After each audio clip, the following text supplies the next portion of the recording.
Right, so this story sort of come out of nowhere this morning that Nicaragua are not only going to take the UK to the International Court of Justice, potentially, for complicity in Israel's genocide, but it's going to take Canada, Germany and the Netherlands there too. Though, curiously not the US, which does seem weird and somewhat selective, and I wonder if their close proximity to the US might be part of the story there. That exempting the US from their litigation will undoubtedly raise questions though.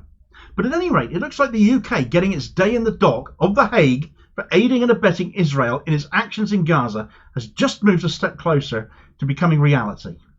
Right, so Nicaragua, they've decided to follow in South Africa's footsteps, it seems, having taken Israel to the ICJ, to now take other nations who, since that ruling, that initial ruling, and those provisional orders being laid down, are ignoring it and continuing to provide military support and aid to Israel, knowing they are using it to conduct their atrocities in Gaza.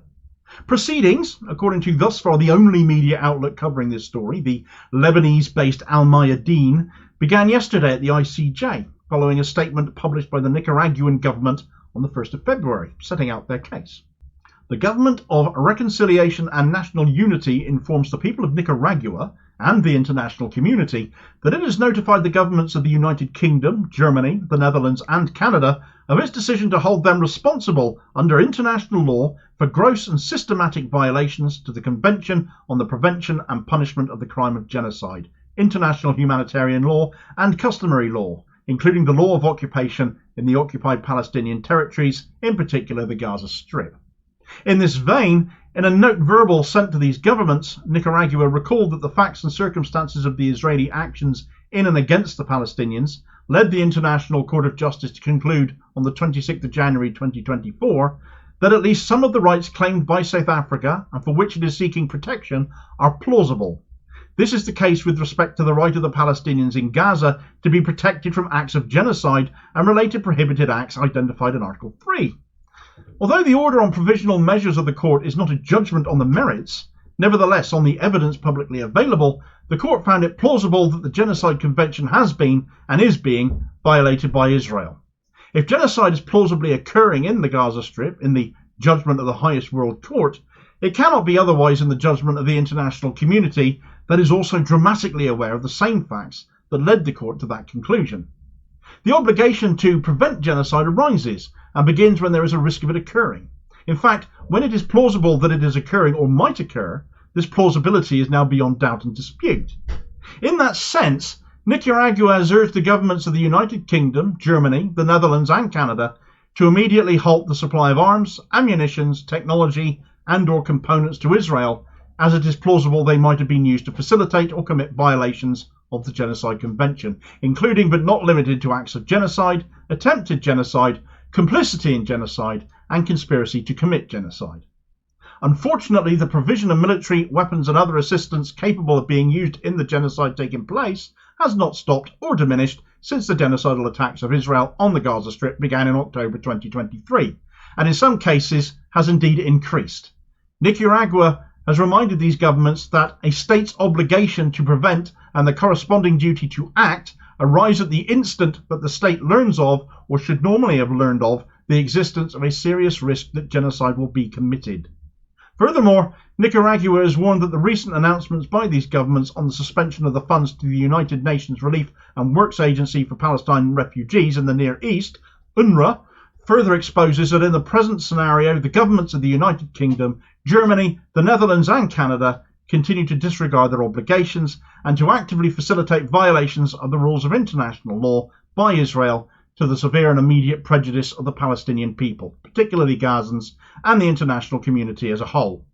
In particular, Nicaragua has underscored that this act contributes to the collective punishment of the Palestinians and to the apparent objective of forcing the Palestinian population to leave the occupied Palestinian territories, particularly Gaza, and preventing the exercise of their right to self-determination. Consequently, Nicaragua has given written notice to these governments that it will adopt all measures it considers appropriate in accordance with international law, including recourse to the International Court of Justice, to guarantee respect for these fundamental international texts and customary international law.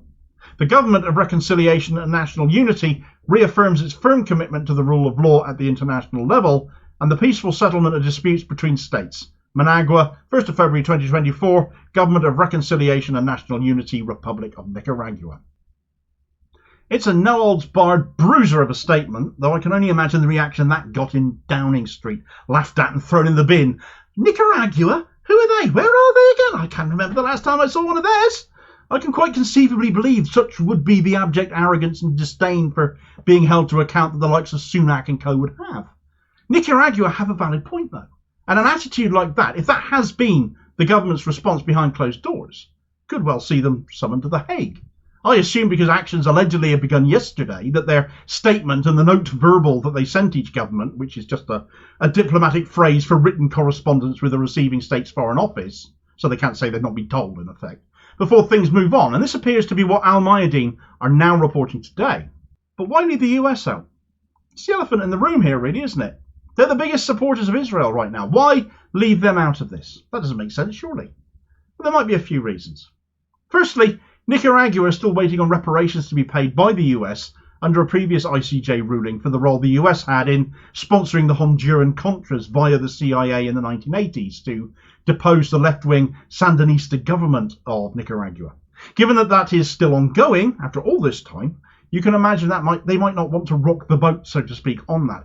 But I'm not particularly swayed by this. Surely they have enough faith in the ICJ to deal with that appropriately if they're going to choose to use the ICJ themselves against other nations in support of Gaza. Another reason might be by picking on the smaller, less wealthy, less influential, but still allies of the US, they'll isolate them rather than take the US on head on. If they achieve wins against the smaller countries, less guilty, arguably, to speak, than the US, it puts the US in a much more vulnerable spot. There's also the fact that, as we saw in the South Africa versus Israel case, it does appear judges can be influenced by more than just the evidence in front of them, and the US have more influence than most. Winning a case against smaller, less influential states again would undermine any potential case against the US later.